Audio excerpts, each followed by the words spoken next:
आणि आता एक नजर टाकणार आहोत महाफास्ट न्यूज 100 वर।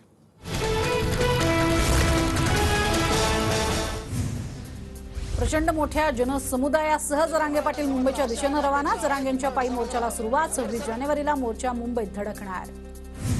आरक्षण मिळालं नाही तर नेत्यांच्या राजकीय करिअरचा सुपडा साफ करू। वेळ आल्यावर ट्रॅप समोर आणणार। मनोज जरांगेंचा मंत्री आमदारांना इशारा। आजपासून आम्ही उपोषण करत मुंबईला जाणार। सरकारच्या दारात मरण आलं तरी लढा थांबणार नाही। आरक्षण घेऊनच येणार, जरांगेंची भूमिका। सरकार इतकं निर्दयी कसं असू शकतं? सरकारला केसेस टाकणं आणि नोटीस देणं हाच धंदा राहिलाय। सरकार पूर्ण डॅमेज झालंय, जरांगे पाटलांचा निशाणा।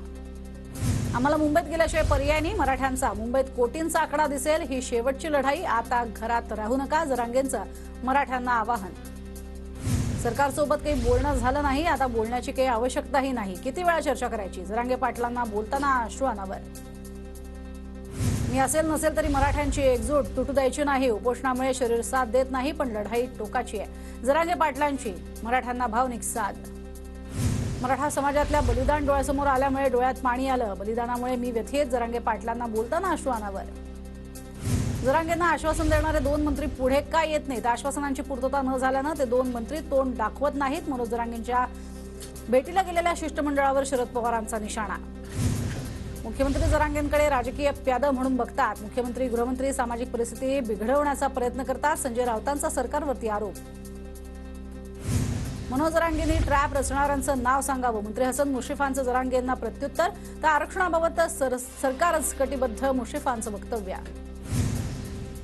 मुख्यमंत्री आज मराठा आरक्षणाबाबत ऑनलाईन बैठक घेणार। मुख्यमंत्री शिंदे दुपारी 3 वाजता बैठक घेणार। अंतरवाली सराटीच्या मुख्य रस्त्यावरती पोलिसांचा कडेकोट बंदोबस्त। आंदोलक जिथनं बाहेर पडणार त्या ठिकाणी बॅरिकेडिंग। अंतरवाली सराटी गावात जाणारी वाहतूक पोलिसांनी बाहेरच्या बाजूने वळवली। 26 जानेवारीपासून जरांगेंचा मुंबई उपोषणाचा इशारा। मात्र आझाद मैदानावर आंदोलनासाठी पोलिसांकडून अद्याप परवानगी नाही। अहमदनगरला उद्या मनोज जरांगे पाटलांचा मुक्काम। तर शहराशेजारी असलेल्या बाराबाभळी परिसरामध्ये संपूर्ण तयारी। जवळपास 150 एकराच्या परिसरात मुक्कामाची व्यवस्था। आंदोलनासाठी मराठा बांधवांकडून वेगवेगळे ट्रॅक्टर बनवण्यात आले। ट्रॅक्टरमध्ये साहित्य आणि आराम करण्यासाठी व्यवस्था। जरांगे पाटलांच्या पायी आंदोलनात छत्रपती शिवाजी महाराजांचा अश्वारूढ पुतळा सोबत असणार। ट्रॅक्टर ट्रॉलीवरती महाराजांचा पुतळा घेऊन आंदोलक मुंबईकडे रवाना होणार। बीडमधल्या मराठा तरुण मुंबईच्या दिशेने रवाना। शिवरायांच्या पुतळ्याला अभिवादन करत तरुणांची मुंबईकडे पायी वारी। आरक्षण घेऊनच परत येऊ, बीडमधील मराठ्यांचा निर्धार। धाराशिवच्या सांजामध्ये मराठा तरुण मुंबईच्या दिशेने रवाना। भाकरी आणि रेशन सोबत घेऊन मुंबईकडे रवाना। पुण्याच्या रांजणगावमध्ये 22 जानेवारीला जरांगेंचा मुक्काम आणि सभा। पुणे ग्रामीणच्या पोलीस अधीक्षकांकडून सभास्थळाची पाहणी। मुंबईच्या दिशेने जाताना मराठ्यांचा पुण्याच्या वाघोलीमध्ये मुक्काम असणार। पोलिसांकडून मुक्काम स्थळाची पाहणी।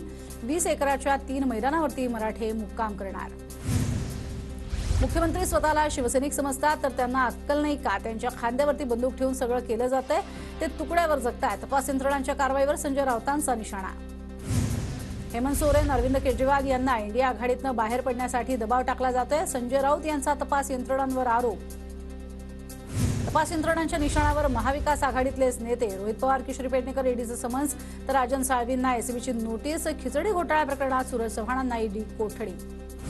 बारामती अॅग्रो कंपनीतील कथित गैरव्यवहार प्रकरणी रोहित पवारांना ईडीचं समन्स। बुधवारी चौकशीला उपस्थित राहण्याचे आदेश।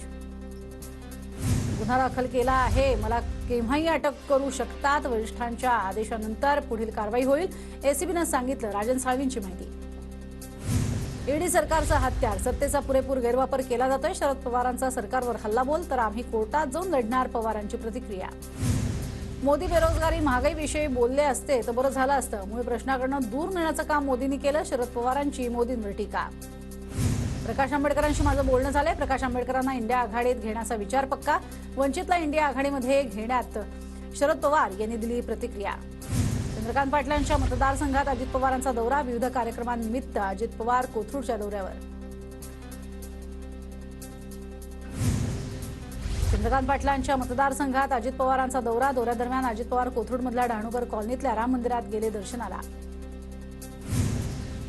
सोमवारी मोठ्या भावासोबत एसीबी चौकशीला सामोरे जाणार। एसीबी कारवाई सुरू असली तरी आजपासून मतदारसंघाची दौरे करणार, राजन साळवी यांचं वक्तव्य। रत्नागिरीमध्ये ठाकरे गटाच्या युवा सेनेचे जिल्हाप्रमुख अजिंक्य मोरेंवरती गुन्हा दाखल. साळवींवरती एसीबी कारवाई सुरू असताना प्रक्षोभक वक्तव्य केल्याचा आरोप. ठाकरेंनी अजिंक्य मोरेंना फोन केल्याची माहिती. राज्य सरकारकडून 22 जानेवारीला शासकीय सुट्टी जाहीर. राम जन्मभूमीचा सोहळा साजरा करण्यासाठी सुट्टी जाहीर. अयोध्येतील रामलल्लाच्या मूर्तीची पहिली झलक. रामलल्लाच्या मूर्तीवरती भगवान विष्णूचे दशावतार.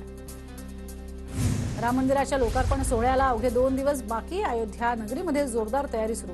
राम मंदिर कॉरिडॉरला आकर्षक सजावट. मंदिर परिसरात चोख सुरक्षा व्यवस्था तैनात. एटीएसनं अयोध्येमध्ये 3 खलिस्तान अतिरेक्यांना पकडल्यानं अयोध्या जंक्शनवरती बंदोबस्त वाढवला. रेल्वेनं येणाऱ्या प्रवाशांची होतीये चौकशी.